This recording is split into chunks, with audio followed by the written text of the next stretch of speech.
सगळ्यांना जाणून घ्यायची काय उत्सुकता म्हणजे कशाबद्दल उत्सुकता आहे की अजूनही या ठिकाणी चर्चा सुरू आहे की महाराज हे उमेदवार असतील, ती भेट देखील त्यासाठीच होती का अशी देखील चर्चा आहेत.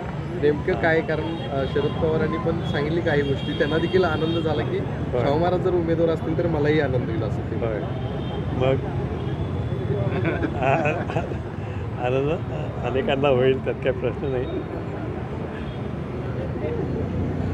पण काय सांगू तुम्हाला एक्झॅक्टली आपल्याला या संदर्भात उमेदवारी संदर्भात काही चर्चा झाली का तुमच्यासोबत?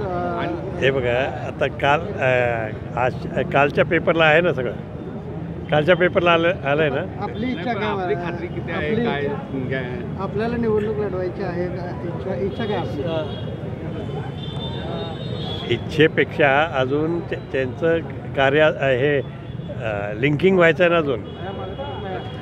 महाविकास आघाडीचं एकमेकाचं लिंकिंग व्हायचं अजून. आता म्हणजे होईल बहुत, काय प्रॉब्लेम येणार नाही.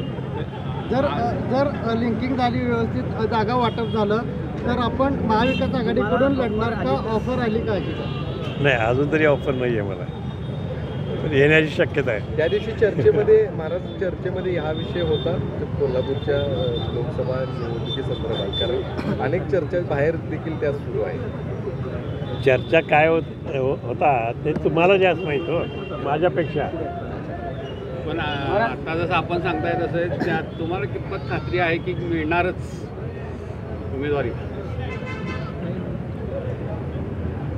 मी कसं काय सांगणार त्याच्याबद्दल काही?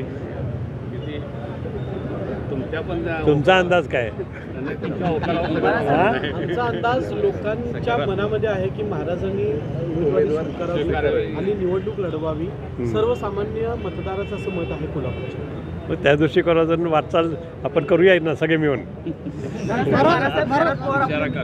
शरद पवारांच्या पक्ष फुटल्यानंतर त्यांना नवीन चिन्ह मिळाले, तुतारी चिन्ह मिळाले. त्यांना तुतारी चिन्ह हे मिळालेलं आहे. मिळालं ना आज. शरद पवार गटाला तुतारी चिन्ह मिळालं ना. नवीन चिन्ह घेऊन कशा प्रकारे वाटचाल असेल, काय वाटतं एकंदरीत? ते तिघांनी ठरवायचं हो. तीन पक्षांनी. तुतारी वाजेल का येणाऱ्या निवडणुकांना? तुतारी कायमच वाजत असते सगळ्या कार्यक्रमांमध्ये, सगळीकडे चांगल्या वेळेस, चांगल्या इव्हेंटच्या वेळेस ते तुतारी असतेच.